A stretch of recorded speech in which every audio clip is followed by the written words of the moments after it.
mais tu n'as pas pu sauver ma Nagin. » Les jours suivants, le jeune Nag resta caché dans la maison de Nafisa, soignant ses blessures.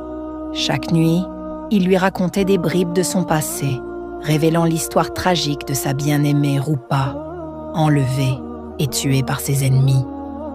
Son regard reflétait la douleur et la colère, mais aussi un profond respect pour Nafisa, qui l'avait aidé malgré tout.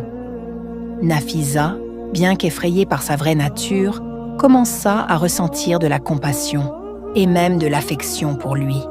Elle comprit que ce n'était pas un simple humain, mais un être magique lié à une histoire ancienne de serpents et de pouvoirs mystérieux. Pendant ce temps, le manoir était en pleine agitation.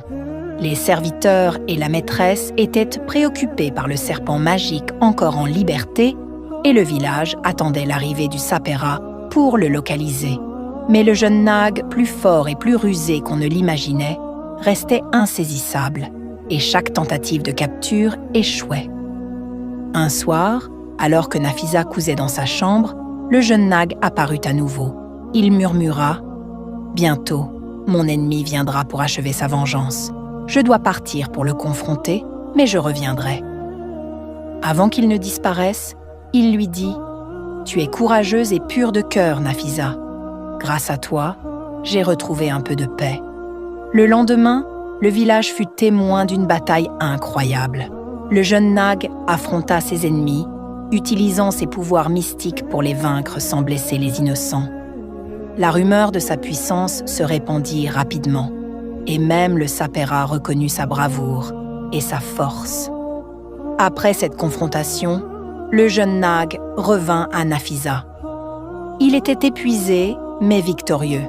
« Le danger est passé pour l'instant, » dit-il, « mais je resterai vigilant. » Nafisa comprit alors que le véritable courage ne résidait pas seulement dans la force, mais aussi dans le cœur et la détermination. Elle et le jeune Nag partagèrent un moment silencieux, comprenant qu'un lien unique s'était créé entre eux, mêlant confiance, admiration et un amour naissant, même au-delà des limites humaines. Ainsi se termine cette partie de l'histoire, où courage, mystère et magie se mêlent dans un village apparemment tranquille, laissant entrevoir un futur plein d'aventures et de secrets à découvrir.